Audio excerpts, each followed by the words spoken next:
We all had insecurities about how we look, how we sound, or what we do, and we hide them all very well. But what if all these insecurities can turn your skin blue?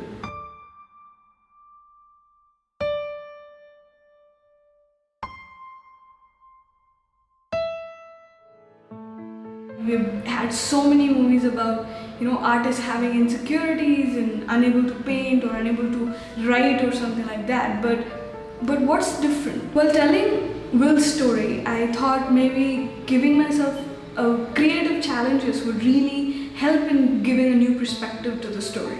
So I made sure the protagonist, Will, would never speak a single dialogue. The entirety of his struggle and everything would be represented only visually. So that's why the whole skin turning blue is something that I really wanted to portray in the movie. Cinematographically, whenever we see Will, it's always handheld to make the audience feel this kind of claustrophobicness close up, and it's rapid, and there's some kind of confusion, there's some kind of non-clarity that he's feeling.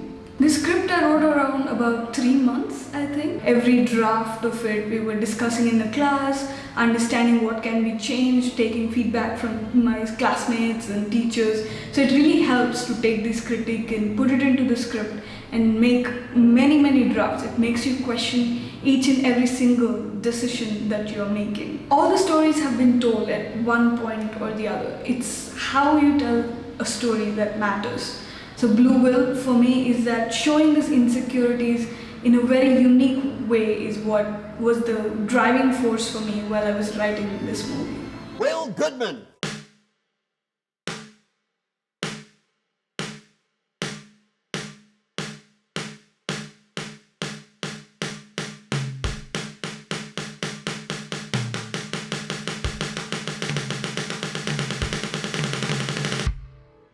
This is the first film I made with full crew. Like, we had producer, we had an assistant directors, we had a whole lot of extras that we were dealing with. And this was also my first time doing auditions, actually selecting actors and looking into their tapes, and rejecting them was the hardest part of it. But I was able to select this amazing group of people that I could gel with, I could work with, and they were very supportive towards me. Especially Jack was one of the best people that I've worked with, because he was willing to make his entire skin turn blue. It was not an easy task. It was really hard to maintain his skin to be blue in every shot.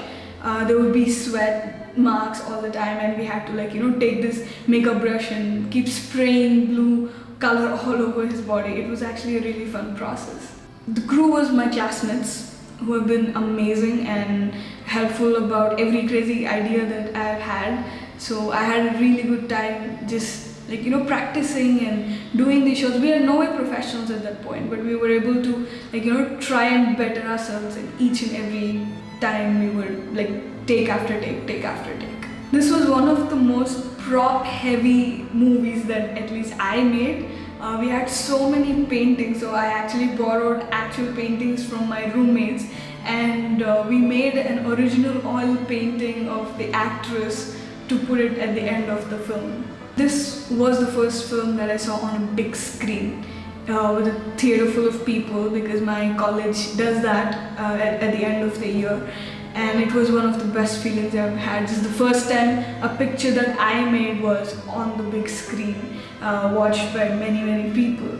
When I came out of the theater and people were talking about what blue means, and they were asking me, they were talking among themselves, and just knowing that a film could start a conversation like that, any conversation for that matter, was really very fulfilling to know. And the fact that I also won Best Jury Award for this film made me really happy.